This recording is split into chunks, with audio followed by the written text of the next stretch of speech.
Hey, it's Alicia Soe-Cal with the Collaborative Brokered by Five Realty, and we're here today talking to Krisi Jenks. She's a fellow coach. And what city in Arizona are you in again? Gilbert, Arizona. Gilbert. Ooh, I like that city. Southeast Valley of Phoenix. So we're at Team Leadership Retreat here in Frisco, Texas, and she just led this amazing breakout session about getting referrals. And I'm a referral-based agent, so it was like my sweet spot. But I wanted to grab her because in my series, she works with her husband, Meryl. Yes. And she's a speaker on the Speaker Bureau, and she's a mom, and she's a cancer survivor, and all the amazing things that you are. And I just think it's important in our journey to talk to women to see how you got from there to here and where you want to go next.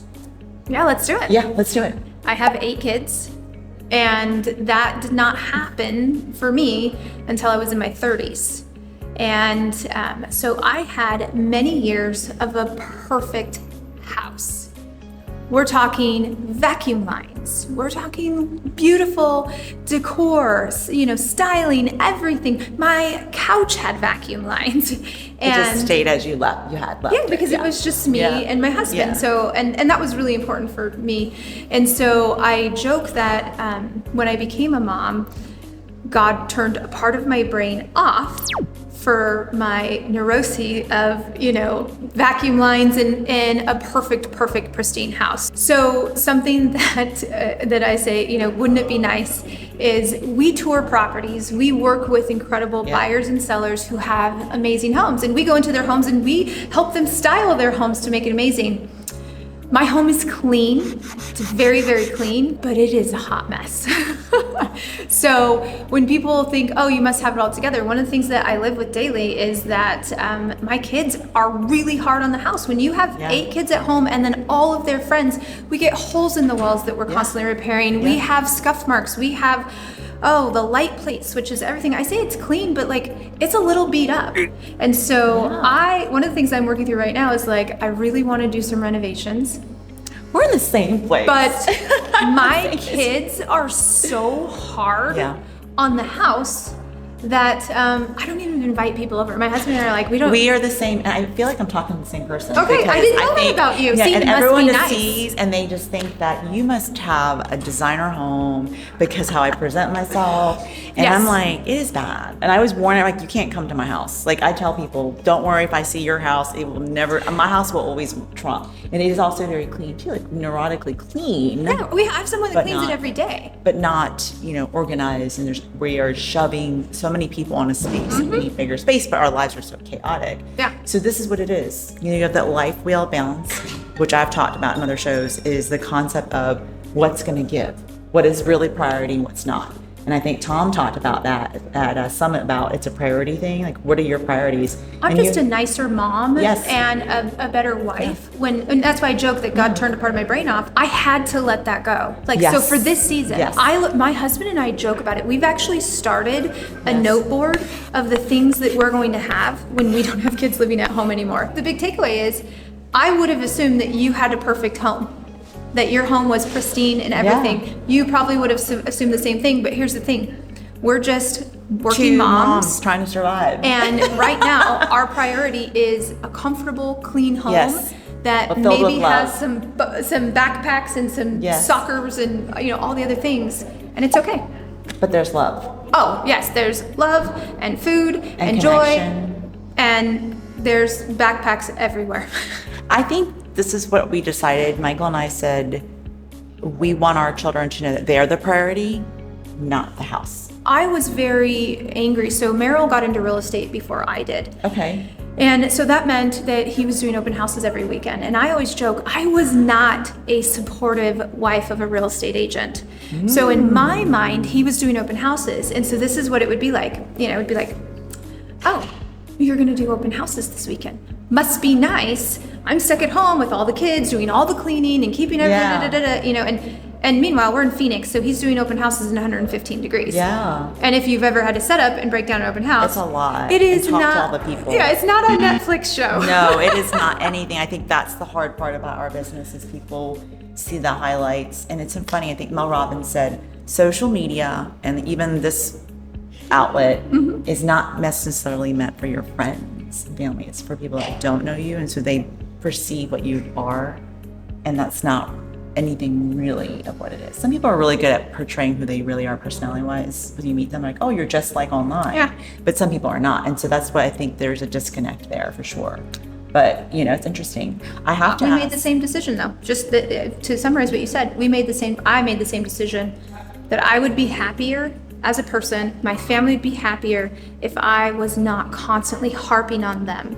So I just made some concessions. We You still have removed to the clean. rub there. Yeah. And so I think I've also talked about what are you going to let go of? That's it. And then you don't demonize the children or anybody else. Because at the end of the day, why does it matter? To show off for our friends. So it's not even a big, it's about caring about what other people think. Yeah.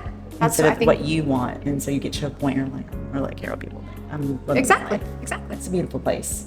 So if you had to go into that, if you told your 25-year-old self or 21-year-old self something, what would you tell her? Yeah, you spoke to her, knowing what you've lived. The financial literacy piece. This is good. I didn't grow up in a house where there was any financial literacy. And I remember my mom making $30,000 a year, and I thought that was amazing. I thought that was fantastic. And when I married my husband, I remember saying something to him, and he says, that's not that much money. And I was just like, what? That's a lot of money. That's a ton of money, right? And he opened me up to a whole world of financial literacy. Beautiful. And we made it a point early on in our marriage to set financial goals, to set financial boundaries of what we would spend money on and what we didn't. So again, depending on how you grew up and depending on your financial models, I was under the impression that you should spend money on a car before you saved for a home and different things like that. And so if I had to go back, I would realize that there's a lot of things that we spend money on that will not bring us happiness, that will not fill any gaps or voids.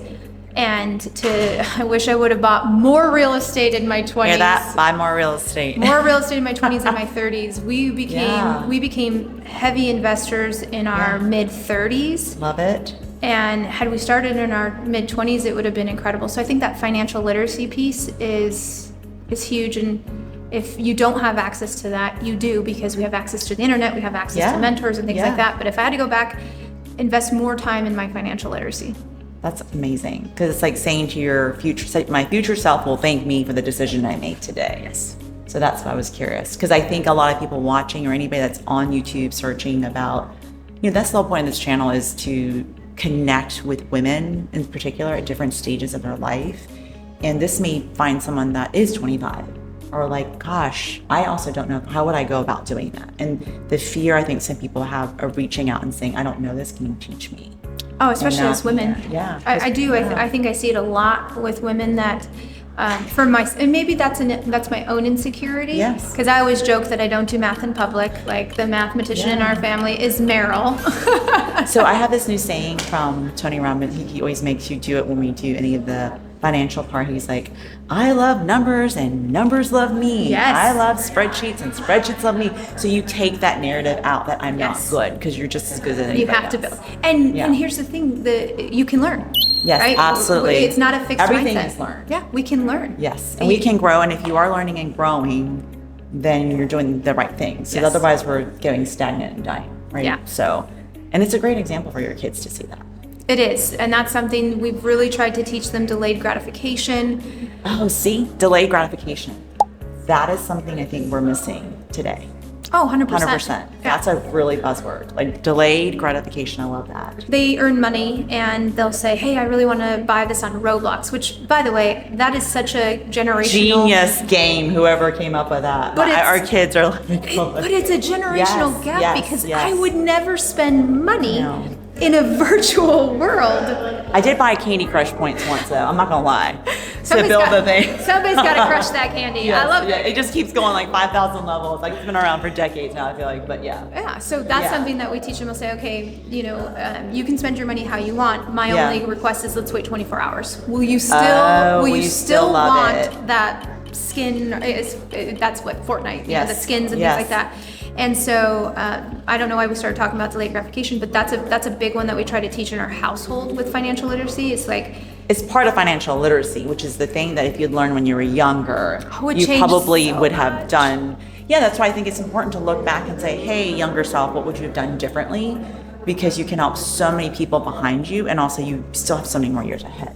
So you can, if you have that thought now, like, okay, let's practice that thing I should tell myself to do. So Absolutely. But thanks for the time. And I grabbed her. We're supposed to eat lunch and do that. So thank you so much. It's Awesome. good to see you. You too.